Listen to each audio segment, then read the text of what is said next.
Hello, everyone. Dr. Vicky here, speaking to you from the Seeds of Transformation Healing Center. It's time for Taroscopes again. This will be the Taroscopes for the sign of Leo. That's Leo Sun, Leo Moon, Leo Rising for the month of February 2024. Before we get to the cards, we're going to take a look at the astrology. If the astrology is not something you're interested in, you can just skip forward to the reading. I am time stamping this, so you can go back and forth, whatever, however you want to experience this reading. But let's get into February. And oh goodness, it's Leo, and my hair is okay. Never mind. I know all you Leos already noticed. Ah, including me. I have a Leo rising. I noticed. All right, let's get started here. All right, where are we? All right, let's get to Leo. And okay, here we go. And okay. All right, so we're looking at the sign of Leo for the month of February. Now, February is quite a month.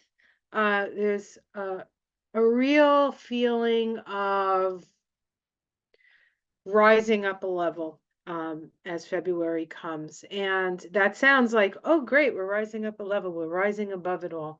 To a certain extent, that's true, but we're still responsible for what's below us. So it's not just about sort of woo, woo, woo, woo, but it's about finding that balance point between what is possible and what we need to do to make what's possible possible, right?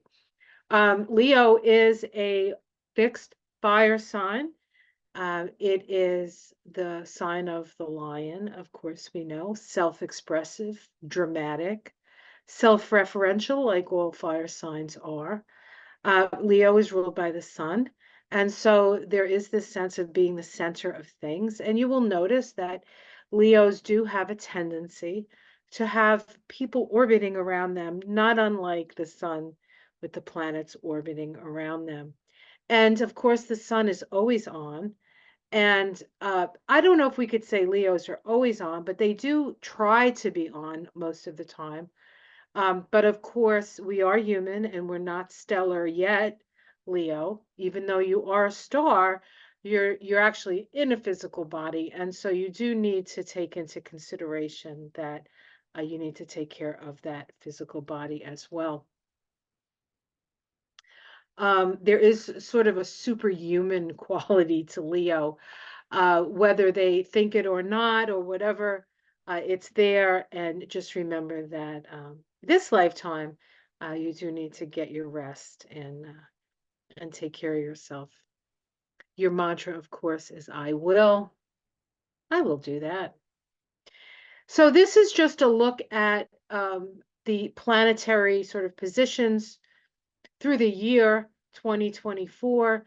2024 is an 8 vibration year, which is associated with the strength card, which is associated with Leo.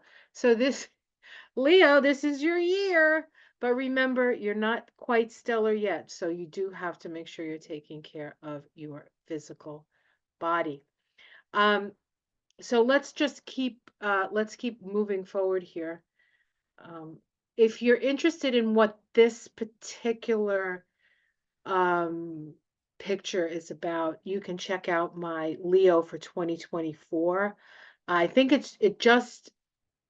I think I picked a card for that as well, but it's the astrology for the year ahead. It's a general thing, and I think it runs about 20-25 minutes.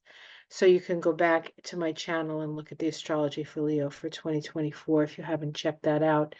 But it talks more about the whole year. So we're not going to talk about the whole year. We're going to talk about the month of February. And as you're looking at this, you can see that there's an awful lot of things going on in your house of relationship. And so there'll be a lot of relationship issues, we could say, We could call them challenges. We could call them opportunities. Um, isn't that the same thing, right? But there's a lot of energy for sure.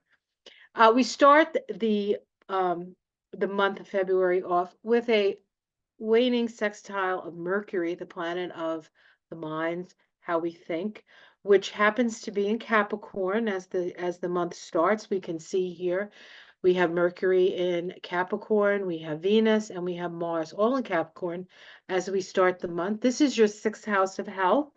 And so hopefully you've been taking care of your health the last month or so because it has been a highlight. Also becoming aware perhaps of some health issues that you might have that you can do something about, that you can work on. Um, Important. Your house of health has Capricorn on the cusp there. So uh, your knees, your spine, stuff like that, your teeth, you could have been having issues, especially because previous to February, um, Pluto was in there for a long time. And so you've been having to process a lot of uh, health issues or awareness around health. It doesn't necessarily mean that you've been ill. It just means that it was a focus. It was a focus. And for some of us, because Pluto was in there since 2008, for some of you actually got into healthcare or taking care of people or healing or different modalities of healing, whether you applied them to yourself or you became a somebody who actually did that. So Mercury sextile Neptune. This is this is part of the end of the cycle between these two planets.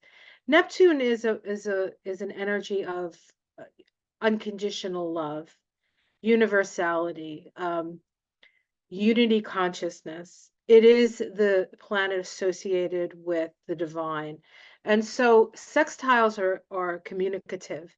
And this sextile has the overlay of the energy of Aquarius. Now, what's interesting about this is as each one of these planets are in the latter degrees of Capricorn and then eventually move into Aquarius, they're all going to make these waning sextiles to Neptune. Remember, Neptune is spirit and Mercury is communication.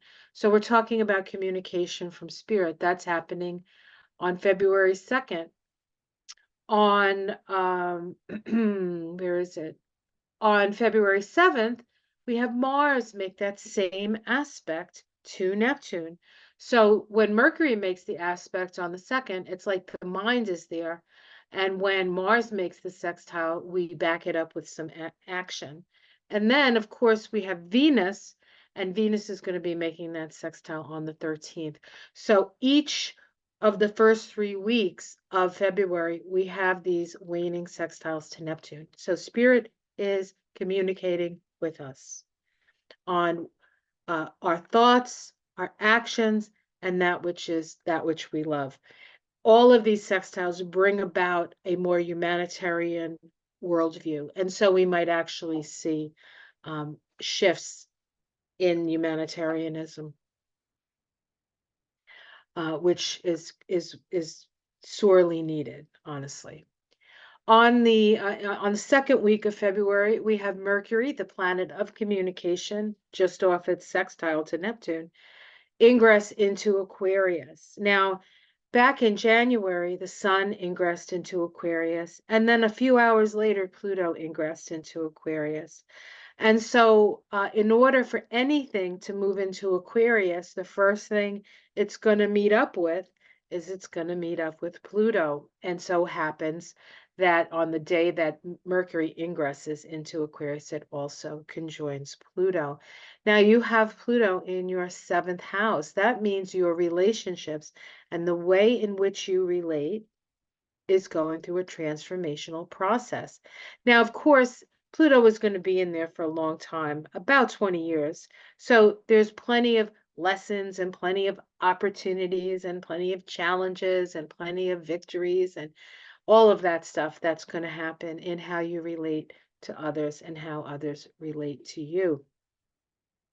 But now we have all these planets, all these personal planets sort of coming in and meeting Pluto at the gate, so to speak, the dweller at the threshold of Aquarius, and Pluto, exacts a toll, and it is the toll perhaps of being willing, a willingness to transform, a willingness to change, a willingness for things to be transformed, right? All right. So we have Venus making a waning trine to Uranus on the 7th. Venus is the planet of love. It's the planet of our values. It's our money planet. And with Uranus, Uranus is about change. And generally, Uranus kind of acts in a way that, you get the rug pulled out from under you and you find yourself like on your ass. And then you're like, well, what am I going to do now? And then you got to look around and you have to see what you can do because you can't really prepare for Uranus. But trines are flowing energy, and they're not as trines are not as um, disruptive in their nature. So it's an opportunity for you to change something. So you could change a relationship. You could change your relationship to money. You could change your relationship to how you earn money. Venus at this time is in Capricorn, and Venus in Capricorn is pretty practical and wants to bring about changes that are going to help with the stability of the situation. So that's actually a very nice aspect to have. On the same day, Mars makes that sextile to Neptune that I spoke of. Um, and so not only do we have this energy of changing and shifting values, but we also get a lot of help from the divine at this time. On the 8th, the Sun, which is your ruling planet, makes a last quarter square to Uranus. This is important. Uranus frees us, and the Sun illuminates. So this can illuminate areas in your life that you need to reorient yourself from. It's a natural time of wanting to become an authority in your own life, and it's a natural rebellious time, especially when you're dealing with Uranus. Now, this is something that can be shock and awe. This can be an energy of getting the rug pulled out from under you. Um, because it is a square, it does create a crisis. But this is a crisis where you're going to have to free yourself from something. And sometimes what you need to free yourself from in this situation is guilt, the guilt of leaving somebody or something behind, or something that maybe you've worked for a long time that finally you're like, you know what? This is more of a burden than it is actually feeding me and helping me move into my future. That could be what needs to be let go of at this time. On the 9th, we have the new moon in Aquarius at 21 degrees of Aquarius. This is happening in your 7th house of relationships. Your relationships can be a marriage. It can also be business relationships. The 7th house is also the house of open enemies. So I'm not saying that you should try to foster a new open enemy, um, but you do need to be aware of that as well. The new moons are times to plant seeds. So this can be an opportunity for you to plant a seed in a relationship that you're already in, for perhaps a new way of relating. And of course, with Pluto there, we're going to be required to do that anyway. So perhaps the time has come for you to let go of something or to invest in something in a new way of relating. On the 10th of February, Mercury, the planet of the mind, makes a square to Jupiter, which is also associated with the mind. Mercury is our logical mind. Jupiter is our intuitive mind. It's a last quarter crisis in consciousness square. All the squares at this time in February are last quarter squares. And so there's this need to reorient yourself to find it like a new direction. And that direction is in the direction of um, self-reliance. Well, not so much. Yeah, self-reliance is part of it, but it's becoming an authority in your own life, trusting yourself that you have what you need. But it's also a time of taking on responsibility for yourself and then moving into taking on responsibility for the collective. So this is a much this part of the chart is about how we get along in society, and being responsible not only for ourselves but being our brother and sister's keeper. So this is moving into that Aquarian direction. All right, on the 13th, Mars, the planet of action, moves into Aquarius. And a day later conjoins Pluto. In the meantime, Venus makes that lovely sextile to Neptune, which brings that divine energy. So it's interesting that we have this energy of connecting with the divine right at the same time as we have these ingresses into Aquarius and then coming up against Pluto. So this is a very special time for everyone. It's going to happen. It's going to happen fast. So everything, which I didn't mention in the beginning, everything in the sky is moving forward right now. The last thing that was retrograde that decided it was time to move forward was Uranus, and that happened at the end of January. So when we see all these planets moving forward, and it's going to be like that until April. So February and March are really going to fly by, and in that flying by, there's a lot of transformation that's happening. So it's an exciting time of change and transformation.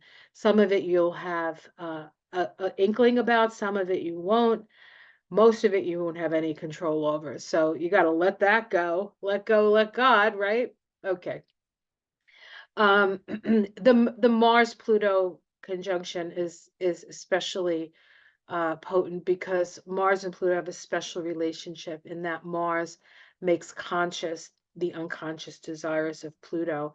And this is all happening at the first degree of Aquarius, which is a degree that's been activated since the end of 2020 when Saturn and Jupiter conjoined at that degree on the winter/summer solstice. It depends on what hemisphere you were in, December 21st of 2020. And of course, it was almost so much happened in 2020 that we'll be talking about 2020 for the next 20 years because it was such a shift. And it's a shift that a lot of people couldn't make. And so we had a lot of people leave the planet at that time.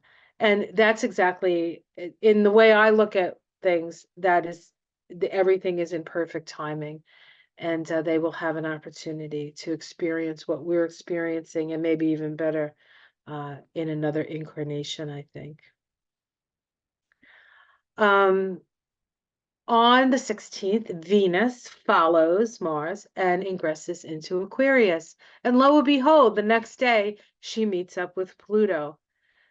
Before she does, though, there is a last quarter square between Mercury and Uranus. You can see we have this sort of progression. And because these planets are all sort of moving together, when one makes an aspect, shortly thereafter, another one makes the same aspect. Now, the square Mercury last quarter Uranus is, we're going to have Venus and Mars do it too, but they're going to do it next month. So you don't have to worry about those two. But the first one in is going to be Mercury making that last quarter square. Again, rebellious, becoming an authority in your own life, taking on the responsibility for your life, and then moving in the direction of a more humanitarian future. Again, those are the energies that this square is asking us to move towards. And Mercury and Uranus have a special relationship, just like Pluto and Mars, or Venus and Neptune, in that Uranus is the higher octave of Mercury. And so this is, and on this day, Venus moving into Aquarius, Mercury last quarter, square Uranus. This can be a very intense time for your nervous system. So be aware. Whenever Uranus is in the picture, Uranus rules electricity. Uranus is also associated with the brain. I know here, in my experience, in my little world here, there have been times when I've had to just lay down and take a nap, which normally wouldn't be the case. But your nervous system, we're all sort of getting readjusted to this new frequency that we're in, and it will feel it in our nervous system. We'll also could feel it in our physical body, especially if you haven't been taking good care of your physical body. You will feel it in your physical body, and it will require you to take steps to take care of yourself. So, any aches and pains and different things like that, know that it's your body's way of telling you that you need to pay attention to something. And if you do, you should be fine. All right. So Venus conjuncts Pluto. They have kind of a special relationship. You would think Pluto, the lord of the underworld, and the brother of Zeus, and kind of a badass. And there's little Venus, right? Venus is up against Pluto. Yikes, right? Except that Venus is the planet associated with love, and love transcends everything. So even though you might say, "Oh no, Venus is moving up, is getting, oh Persephone, oh, she's going to get pulled down to the underworld," um, ultimately, love conquers all. So it's just a way, it's just a reminder that that's the truth. And it's time for change, it's time for transformation. And Venus in Aquarius is very humanitarian in her nature. And when she conjoins Pluto, Pluto is a planet of power. And so there is the power of compassion, the power of love is being expressed at this time. Interestingly enough, right around Valentine's Day. So that's good, right? Okay. All right, week 4, the sun ingresses into Pisces. This is your sign, right? Your sun is your planet into Pisces, reminds you that it's time for you to sort of rest up a bit. Now, it moves into the 8th house, which is your shared resources. It's also the emotions that you share with others, and it's also how you share your money and your feelings and your body with another person. So this becomes a focus for you. It's a good time for healing. The 8th house is a house of transformation, as all water houses. Most of the changes that happen on the inside, and then when they move out of the water houses, then they get to express themselves in the fire, as it were. So there's a lot of internal work. So I would say that the beginning of February is a little bit more outwardly oriented, but once the sun moves into Pisces, and then a few days later, Mercury moves into Pisces, it becomes more internally oriented.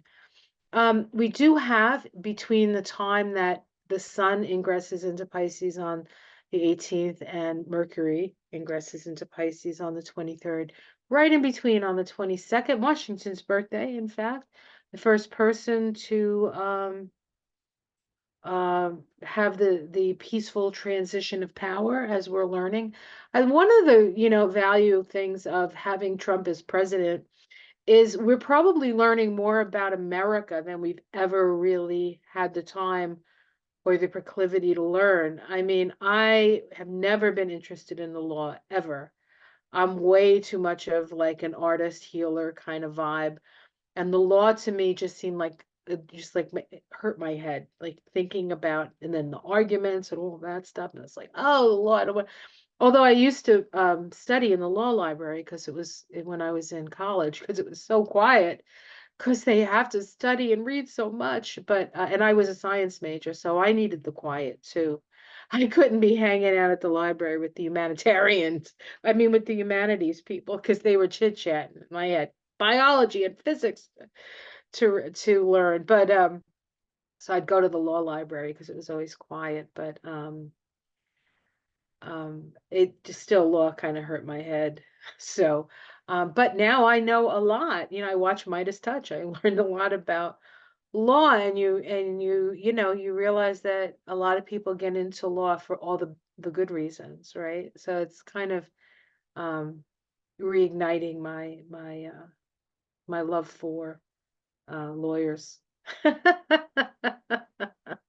I always found them to be, all the lawyers I met just were really cool folk, but then I only meet really cool folk, honestly.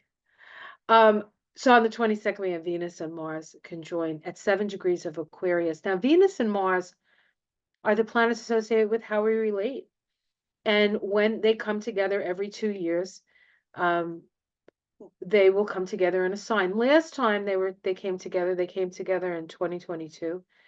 And they actually had two conjunctions. And the reason for that was because there was a retrograde. They both had a retrograde period. And when they go retrograde, Venus doesn't go retrograde this year, but Mars does at the end of the year in Leo, by the way. But we're not going to talk about that because that's at the end of the year. And there's a lot between now and then that we have to talk about before we get there.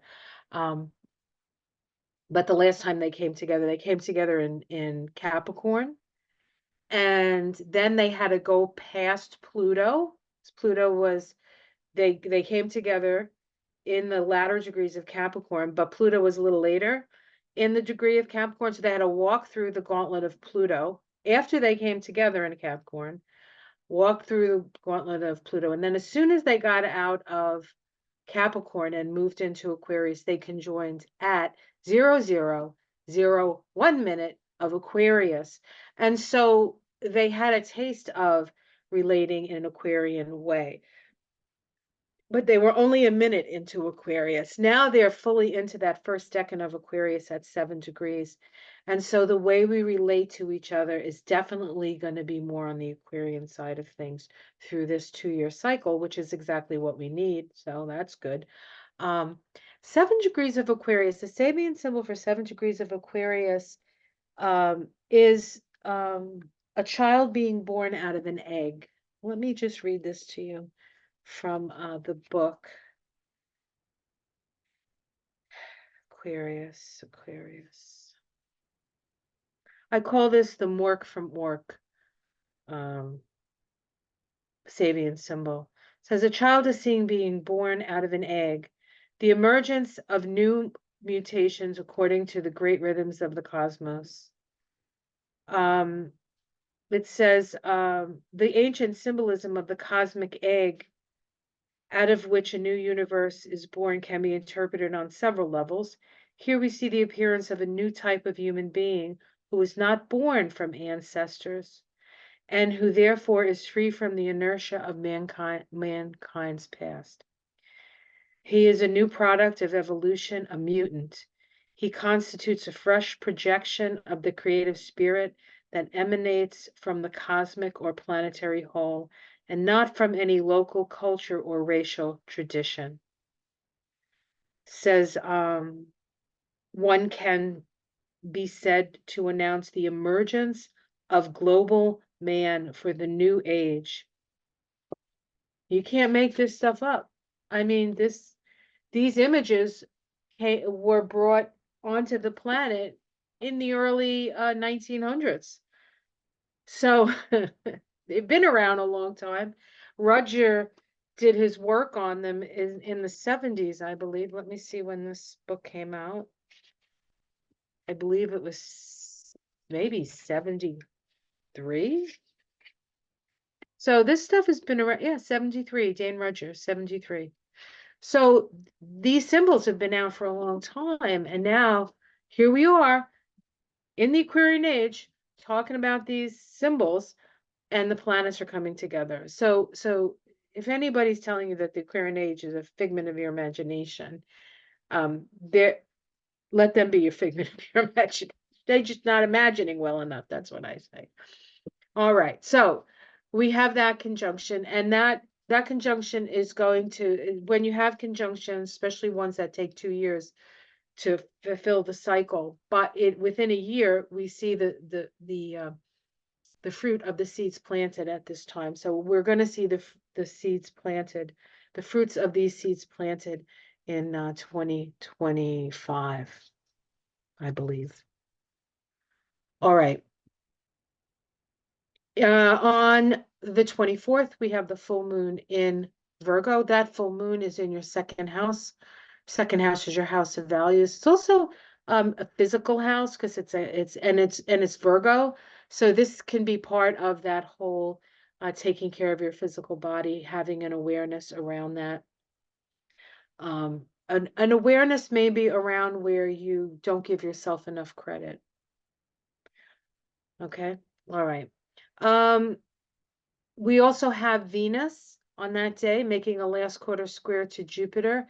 Venus and Jupiter are the greater and lesser. Venus is the lesser benefic. Jupiter is considered the greater benefic. And squares are considered crisis points, but when these two planets come together, the biggest crisis can be maybe overeating or overspending. So don't do that. Don't do that. Um, and it is going from the seventh to the 10th house. So it don't overextend yourself. Don't push your body further than it can go, because you make a commitment, to the job, to the career, to a partner. Just make sure that you it's okay that you do it. Just don't push yourself too hard with that. We also have now, just a few days later, Mars make the same square to Jupiter, and that's on the 27th. Watch your back on that one. Like, not that somebody's going to stab you in the back, but you might hurt yourself because you might push yourself too far. So be aware that, and remember that right now the Sun and Mercury are in that eighth house, and the eighth house is a water house. So uh, you don't want to push yourself too hard with this. On the 28th of February is big day because we have 3 conjunctions that day. And of course, this is happening in your eighth house, the eighth house of other people's money. This could be a good time if you needed to get a loan, that people would be willing to give you some money. You're taking on responsibility, you're taking on debt. Make sure you can back that up with paying it off, right? So we have the Sun make a superior conjunction to Mercury. That means that Mercury is not retrograde, it's moving direct. Whenever the Sun and Mercury come together like this, it's Mercury's in the heart of the Sun. It's hard to and your sun sign, the Sun is your planet. So when we have these conjunctions to the Sun, it's especially important for you, uh, Leo. We also have Mercury, after it makes the conjunction to the Sun, move on to Saturn. Mercury Saturn synods are a year long. It shows us the limitations of our mind, perhaps, or what we need to learn in order to build the structures that are necessary for our life. And this is when it starts. And it's a year long, so in 6 months, you're going to have an idea of where you stand on all of this. And then the Sun conjuncts Saturn. And this happens every year in whatever sign Saturn is in. And this time Saturn is in Pisces, and it's in that eighth house of yours. So this is a sort of new beginning on, it's a relationship house, so it's how you're relating, but it also has to do with money. So you want to make sure that you're being responsible and the people that you share your money with are being responsible. It is at 10 degrees of Pisces. And the interesting thing about this is all of this Saturn energy. Saturn is limitations. Now, in Pisces, it's an interesting place for Saturn to be because it's the last sign of the zodiac, and Saturn likes to build things, and Pisces likes to dissolve things. And so while Saturn is in Pisces, things things that have been built are dissolving away, and things that need to be built need to be imagined into existence. Okay. So there's this sort of falling away, and at the same time creating the potential for the new beginnings that will actually we'll really see what those are when Saturn moves into Aries, which happens in 2020. I think it happens in 2025, maybe for a little bit, and then 2026. But in 2026, when it moves in, and I'm not sure about that, so don't hold me to that. But I do know for a fact that in 2026, Saturn conjoins Neptune at the first degree of Aries. That's the next time um, Saturn and Neptune come together. That synodic cycle happens every 36 years. It's an important cyanotic cycle, and it's at the first degree of the zodiac. So again, we are getting all this intimations of a whole new world, a whole new world. Focus on what you want to bring in, not what you don't want to see. Focus on what you want to see. Work towards that. And that's what will happen, because that's the way it works. All right. 10 degrees of Pisces. A pilot flies through ground obscuring clouds. This is the key word here is mastery. And what the symbol speaks of is our ability to master our extrasensory perceptions, our clairaudience, our clairvoyance, our clairsentience, right? Saturn is the material world. It has all the rules of the material world. We're being asked to stretch ourselves beyond that so we can imagine something beyond what we have. And if we can do that, then that can get created. Because first we have to have the vision and the idea and the like. So when you hear people, talking about a vision of like constant war and this, that, and the other thing, you don't have to buy into that. That's what they think. Maybe that's what they want, but it ain't what I want. And if it's not what you want, you need to focus on the things that you do want to bring into your life. You're a super manifester. Plus, we're in a manifesting year. Plus, we're in a Leo year. And plus, you're ruled by the sun, right? The center of all things, right? So, Leos, you guys are like, ooh, it's time to get creative. Okay, I'll stop now. And the last thing that happens is that Mercury makes a sextile to Jupiter. Remember when Mercury and Jupiter were sort of at cross purposes with each other? It was at the 10th when they were sort of like Mercury is reason and Jupiter is intuition. I'm right, you're right, you're wrong, right?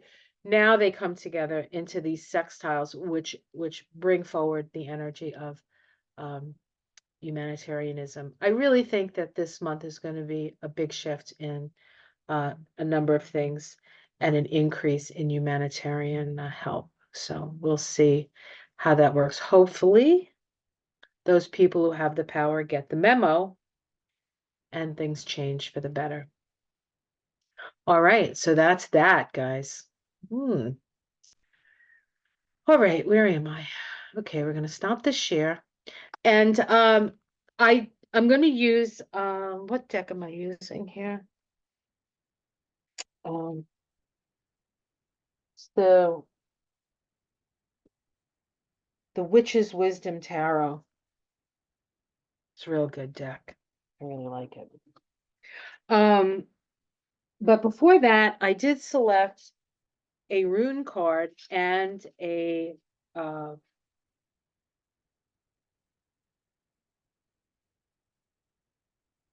crystal ally card. So the rune card I got is Gibo.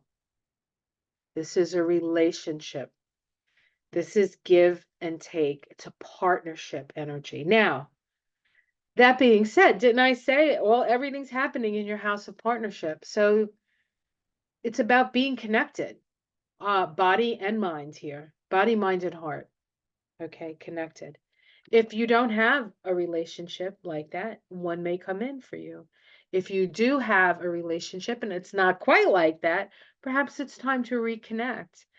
And if you can't reconnect, perhaps it's time to transform and look into a new relationship. But relationship is definitely on the agenda for Leo. Now, I also picked a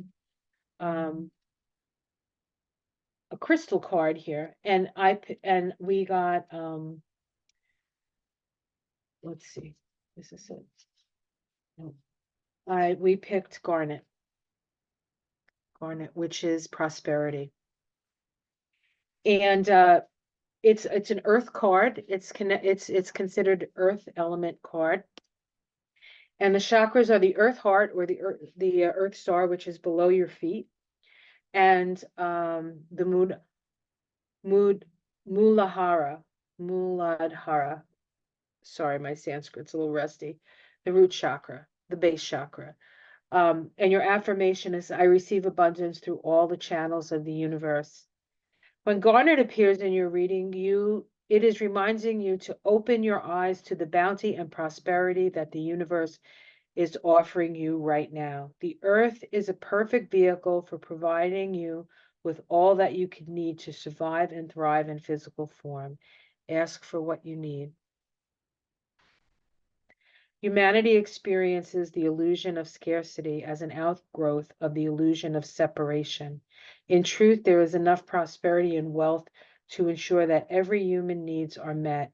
It is only through your own ideas of scarcity that you staunch the floor of prosperity into your life. When you accept the prosperity of the universe, you are able to bear witness to the bounty of your birthright as a child of the divine creator.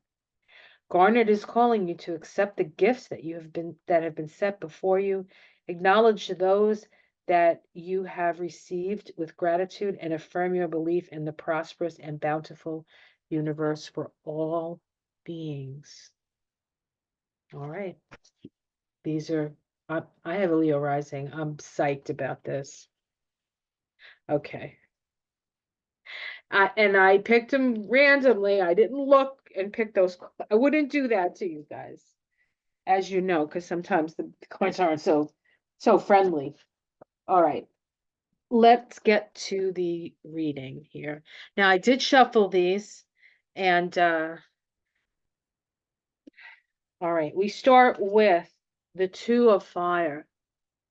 The Two of Fire. So we have the caduceus really here, the rising snakes. This is the Kundalini rising up, and you can see that it's rising up in a relatively barren landscape. And we have some thistle next to it, right? We have this thistle. And anybody who has this growing in their garden knows to give it wide berth because it does have little spikes on it and it does hurt when you walk into it. So this says that you have risen up, spiritually risen up through the challenges that you have faced.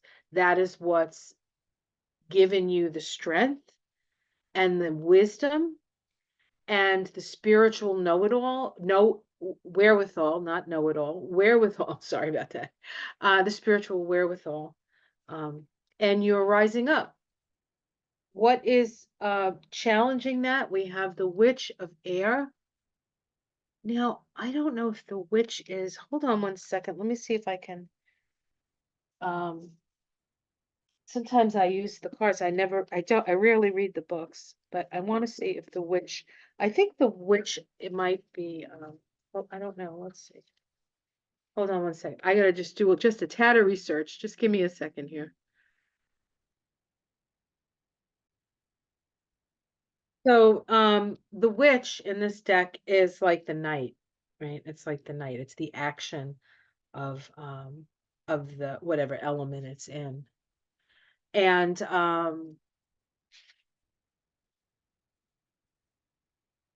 it just really, I think what as a crossing card is making sure that we need to watch our words because words have power, and we need to make sure whatever actions we take on whatever ideas that we have are well thought out. You don't want to just jump into stuff because you're like, look how far I've gotten, now I'm going to jump in. Like, just make sure before you take an action on an idea that it's well thought out.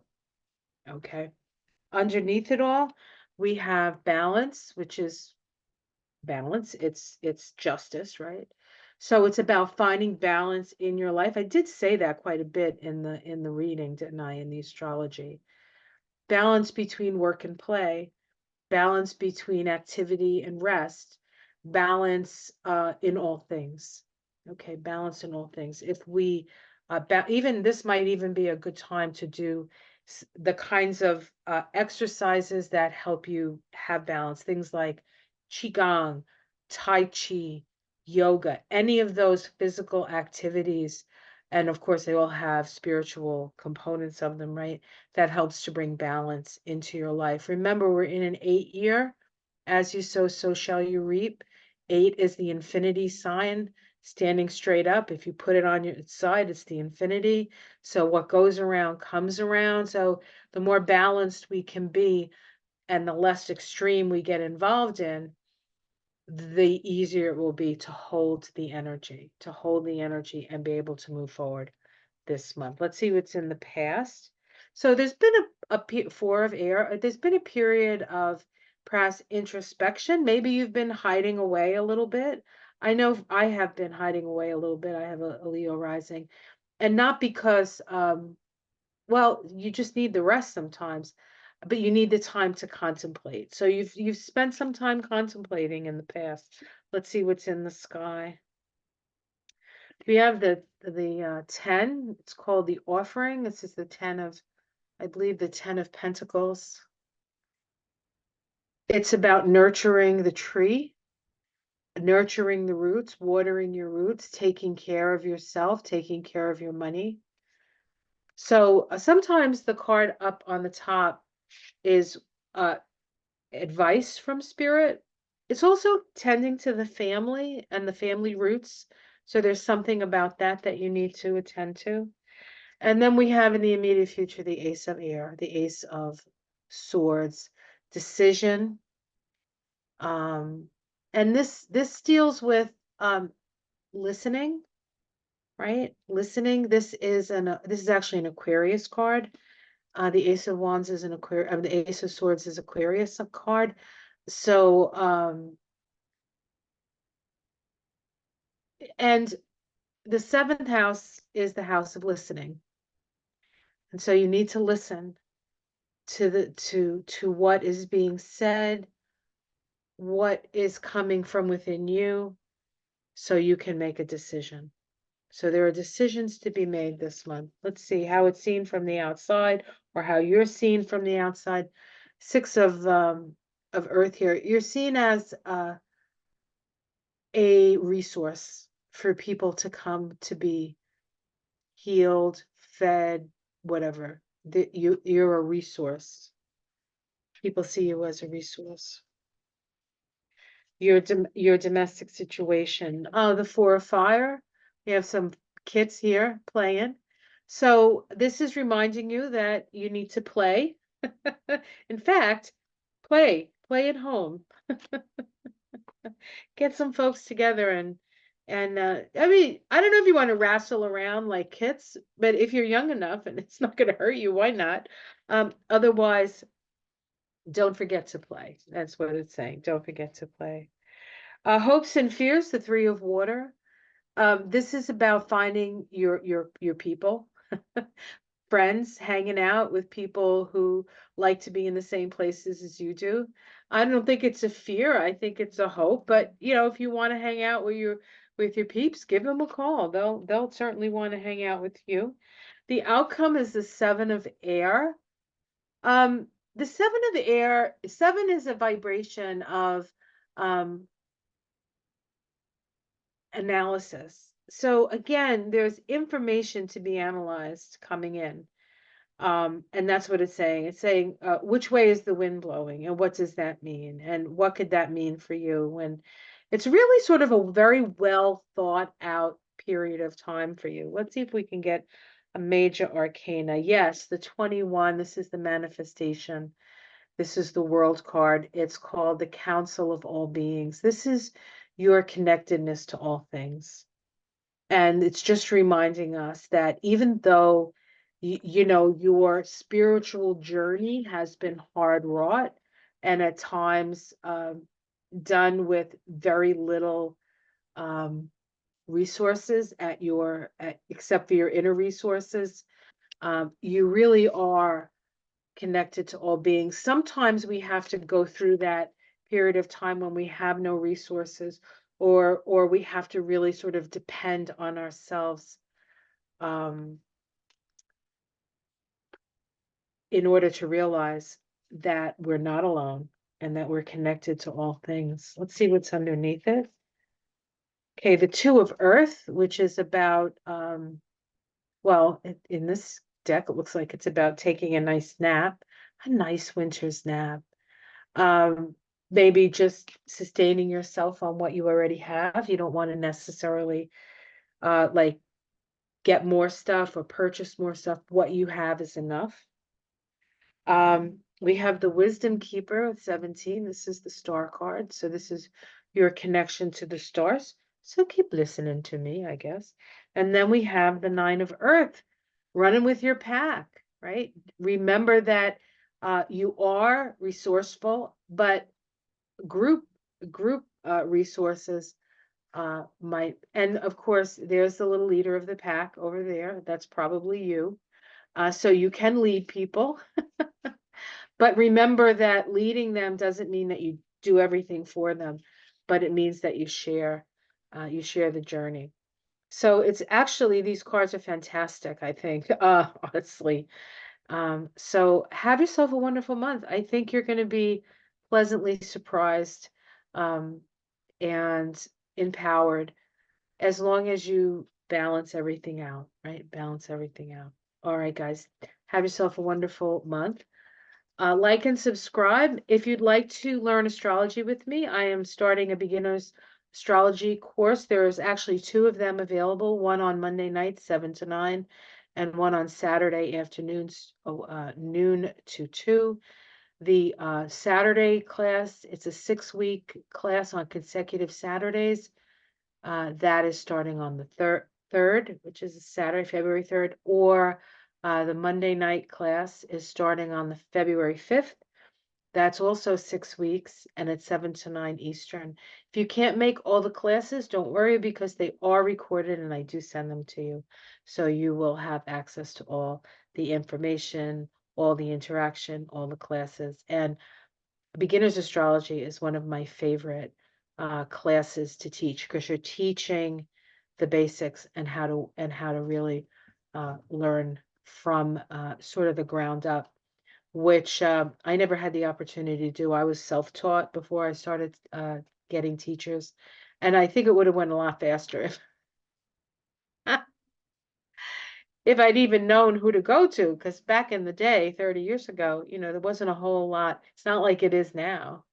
But it's all good. It's all good. All right, guys, take care. I'll see you again next month. Much love. Namaste.